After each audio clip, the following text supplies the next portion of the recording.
All right, guys, today we're going to talk about radicals, and some of you guys might not be sure what we mean when we talk about radicals in the mathematical sense. And essentially, what a radical is referring to is a root of some sort, right? And by root of some sort, I mean something along the lines of, say, we had the square root of 4, right? The square root of 4. And that's what a radical is in that sense, is when we have this little bar thing going over the number and we're communicating specific information. What a root is, or what a radical is essentially the opposite of an exponent. Remember that when we had exponents, and you might remember this from the previous video, but when we have exponents, and we can put one up here really quickly, when we have like 2 to the 3 power, the 2 is my base, right? And the 3 is my exponent. And what this communicates is it tells me how many times I need to multiply by 2. And in this case, my exponent tells me that I need to multiply 3 times, and my base tells me by what number, and that is 2. So I would have 2 times 2 times 2, which would equal 8. Right? And you can punch that into your calculator if you're unsure about that, but it would equal 8. 2 times 2 is 4. 4 times 2 is 8. Right?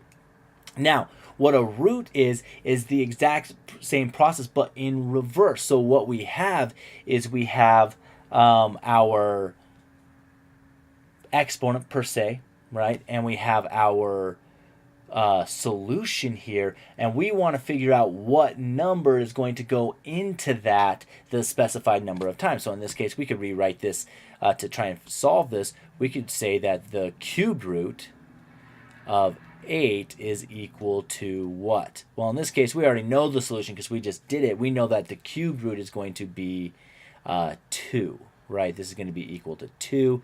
But that, in a nutshell, is what's going to be happening when we're dealing with these roots, right? It undoes an exponent, so we're given the the number of times it needs to go. The number needs to go into our piece here, and just to kind of identify these parts really quickly, let's label these. Make this a little bit easier on ourselves.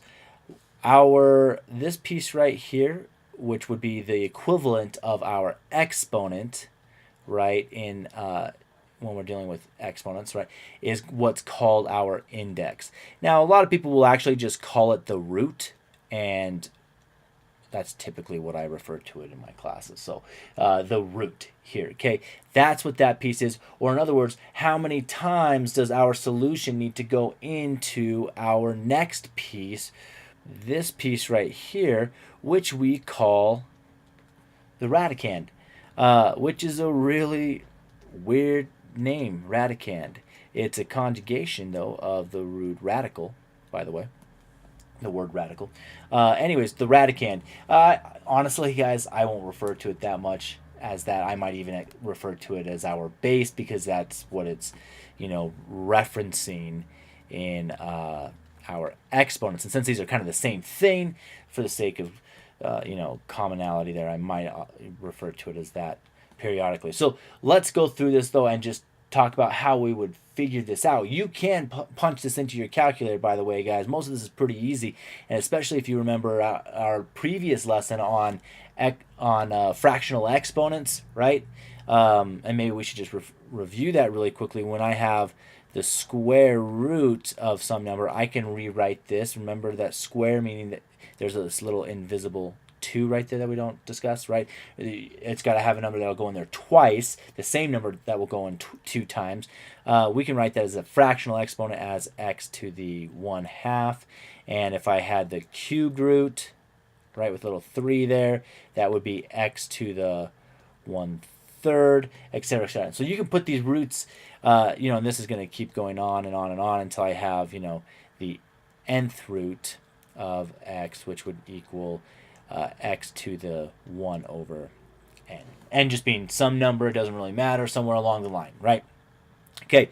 And you can plug these into your calculator, actually, to do these roots. You do have a square root button on your calculator, but beyond that, you don't have anything else. So you can write them as fractional exponents, and that way your calculator can still do a lot of the work for you. So if we had like this original problem here that we just talked about, the third root of, right, the third root of 8, we could rewrite that really as 8 to the what power? Well, it's a fractional exponent because it's a radical there. Remember my power for my exponent for my radicand, or the base there, is going to be my numerator of the fraction, which is a 1, and that's going to be divided by the index, or the root, which in this case would be 3. So when we punch that into our calculator, you could plug it in exactly like this. It would be, 8. Why can't I draw 8s on this program, man? 8, 8, and then your little hat button like that, right? And then do a parenthesis and write your fraction. We write fractions. Fraction is just a way of communicating division, right? So 1 divided by 3, close parenthesis, and then you can hit enter, and that's going to give you your 2. Okay, and that's your solution. So let's talk about how we simplify these radicals, because as we deal with these square roots, as we're trying to solve our quadratic functions, we're going to be doing this a lot, guys, and it's going to be pretty useful to understand this. And as we get into complex and imaginary numbers, which will be the next video, but let's do a couple examples. So what if I had the, let's do the square root of 16. Okay, the square root of 16. So essentially what I want is I want to try and find some number that's going to, when multiplied by itself twice, will give you 16. And in this case, it's going to be, I can factor this out and just think of if it helps, to come up with the factors of these radicands. Okay, and in this case, I've got 4 and 4. Remember that they have to be the same. I need 2, and this is communicating to me that I need 2 in a set to get this. 2 factors that are the same. In this case, I've got 2 right there, so I can take the square root of that, and I would just get 4. Okay, now let's do one. Now let's do one that will not simplify evenly, and let's do the square root of 20. So again, I need factors of 2. Not factors of 2, but I need 2 factors that are the same to pull out of this. And if you think about your multiplication of 20, we can do the same thing here and create a factor tree, which is how I'm going to recommend starting this always with you guys. Factor tree, not even recommend, this is how you do it. Factors of 20. I can do 4 and 5. Well, 5's not going to break down any further, right? I'm going to have 1 and 5. It's a prime number, so I can just leave that the same. But what about this 4 over here? I'm going to get a 2 and a 2. And remember, we're looking for sets of 2. And I don't mean the number 2, but I mean sets with 2 numbers that are the same in them. And I've got that right here, which means I can pull that onto the outside here, and I would have 2 on the outside, because again, we can take the square root of this piece, right? And if you think about it logically, the square root of 2, or square root of 4, is just 2, right? So I can take the square root of that, and I get my 2 on the outside. Unfortunately, this 5, though, I can't do anything with that, right? We've got this whole piece when we handle those the 2's. We got all of that right there. But this 5 is left on the inside. I can't take the square root of that, so I'm just going to leave my solution as 2 square root of 5. And that's going to be as simplified as that gets. Now, where this is useful is we can combine like terms, or combine these radicals in a variety of different ways, and you'll see this in some of these assignments, to help us, simplify expressions into, a simpler solution. So let's do maybe one more of these just to solidify that idea, and then maybe an example of how we might see this in our assignments and as we deal with these quadratics. Okay, add something along the lines of the cubed root of 40. The cubed root of 40. Okay, well, same process here. We want to come up with the factors of 40. What's going to go into 40? And you can factor this any way you want. Essentially, you should get down to the same thing. Once you get down to all these prime numbers, you should be able to pair off your factors. Now, keep in mind, we want sets of 3 for this, right? They need to have 3 numbers the same number in a set.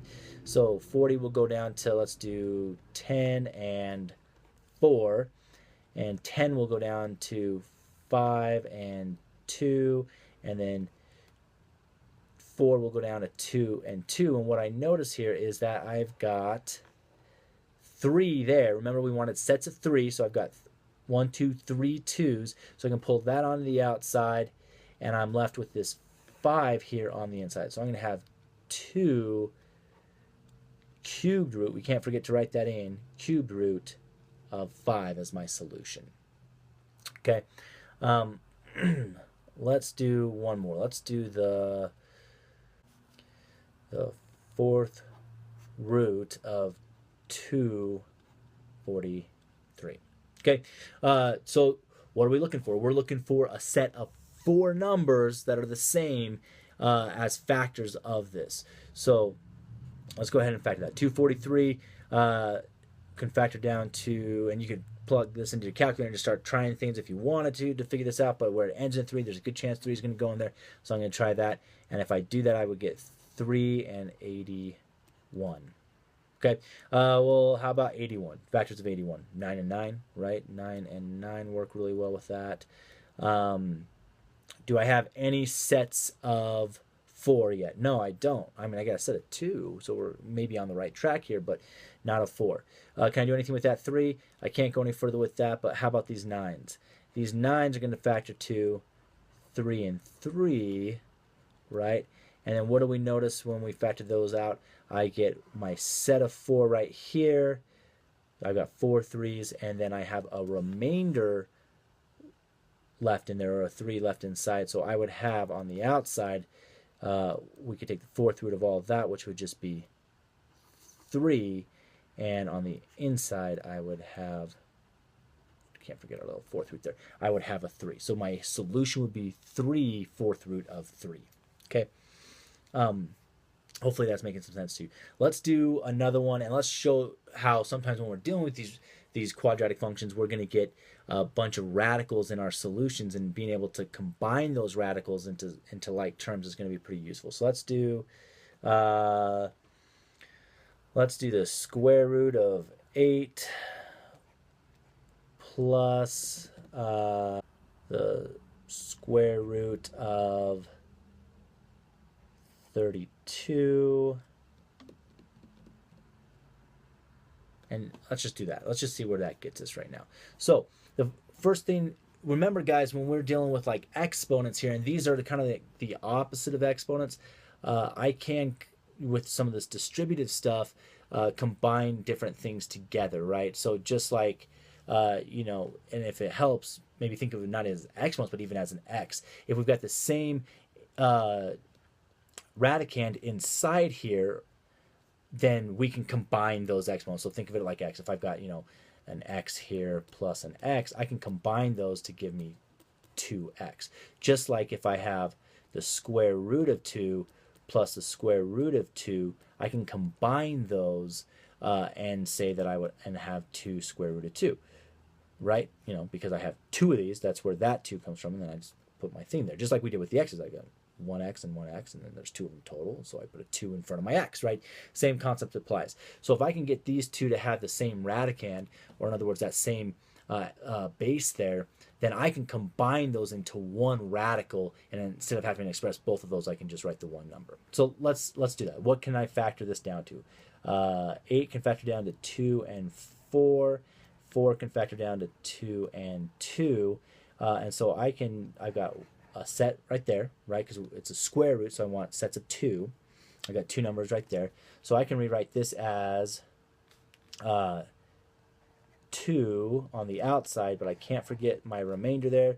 Square root of 2 on the inside, plus over here, let's simplify this one. That can factor down to 4 and 8. And we already actually know what the square root of 8 is going to be. We just barely did it. It's going to be this 2 squared root of 2, but let's just keep going just for the sake of simplifying this all the way. So 2 and 2 for 4, and then 2 and 4, and then 2 and 2. And in this case, you're going to notice that we have, here's one set of 2s, another set of 2, and by 2 I mean sets of 2, not the number 2. It just so happens that they're both 2 in this case. But I'm also going to have this remainder piece left over, so I'm going to have 2 on the outside twice. So 2 times the remainder, which is the square root of 2. Okay, And now that I've got that, let's actually simplify this, because 2 times 2 is easy. That's just going to be 4. So this is going to be a 4 square root of 2. And so we could think about it the same way as if we had up here, 2x plus 4x, right? That's easy. It's just 6x. The same principles apply here. Even though this is a square root and it seems more complex, it's really just the same idea. And so I'm going to have, how many of these square roots of 2's do I have? Well, I've got 2 here and 4 there. 2 plus 4 is 6 square root of 2. Okay. Hopefully that makes sense to you guys.